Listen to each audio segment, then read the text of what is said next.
So for the past month, I've been watching four big shows that have been released in June. It's The Bear Season 3, The Acolyte, House of the Dragon Season 2, and The Boys Season 4. The Bear Season 3 is the most well-crafted and experimental season by far, but overall the plot progression did not go anywhere. I was disappointed with that season, to be honest. Nothing happened. The Acolyte, I don't want to talk about, but I will say with the people that have logical criticisms about the show, I agree with them. And I couldn't make it past episode 3 after the chanting and singing bullshit with the flashbacks. Couldn't do it. Love Amanda, but couldn't finish it. Disappointed. House of the Dragon Season 2, we'll talk about that later. Now, The Boys Season 4 out of the 4, this was my most anticipated show. The aftermath of Season 3 with Soulja Boy and everything going on with Gen V, I was excited. I wanted to see my baby Marie and Kimiko again. I wanted to see Kate get slapped. I wanted to see everything that happened after The Boys Season 3 escalated. For the most part, surprisingly, nothing progresses either except for a few parts here and there in Season 4 of The Boys. Just to get the positives out the way, besides Homelander and Butcher, A-Train by far has the best character arc of the series, and this season solidifies it.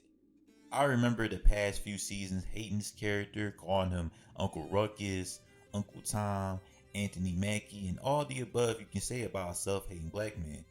The boy even wore an African uniform of his suit, and that pissed me off more than him killing Huey's girlfriend. Never in my mind would I think to sympathize with A-Train, but actually cheering for him this season.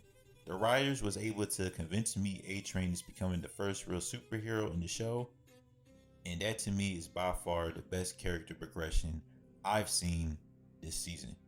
The boys have a new character named Sister Sage.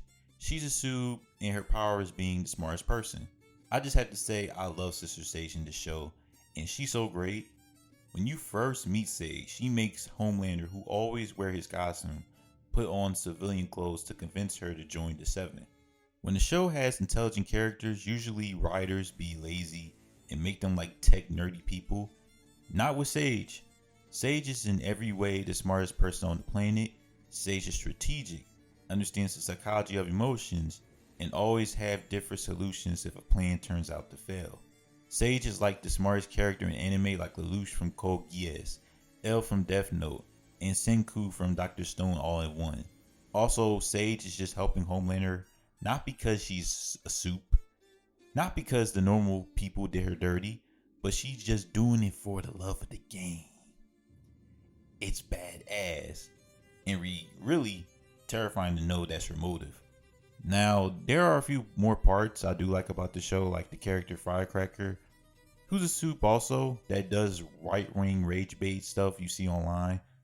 Parody, pretty funny. Black Noir is talking with a new persona, believing he's an actor, which is funny. The Deep is starting to have progress as a character as well.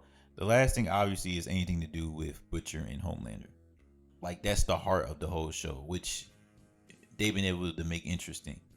As much good as season 4 of The Boys have done, I didn't feel the plot progression moving forward as much. This was mostly character work for all the characters, but to do that, the writers had to split the characters of The Boys, and it weakened them. The theme of this season is about forgiveness.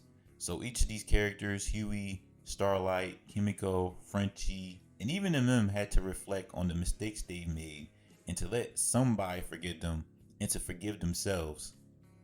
If it was like one episode to resolve a plot of some of these characters, it would be good. But Huey, for example, has this plot with his dad in the hospital, and it took half the season to resolve. And that time could have been spent for the characters we need to focus on, like Ryan.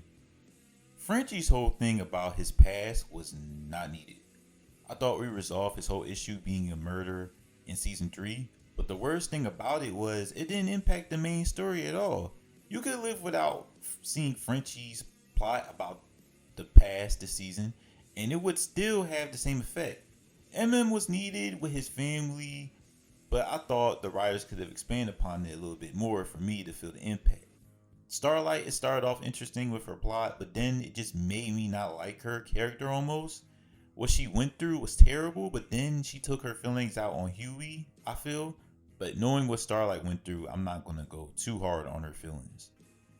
Last thing, am I the only one that feel Huey is getting punished a lot this season? I'll leave it at that. Seeing how the boys this season had nothing monumental yet for the past 7.5 episodes, I was like, it's way better than the other shows I've watched. But give me something, Amazon. I don't want to be underwhelmed again. You're scaring me. Then the last 20 minutes happened. And I can't spoil it because it won't do justice for me telling you.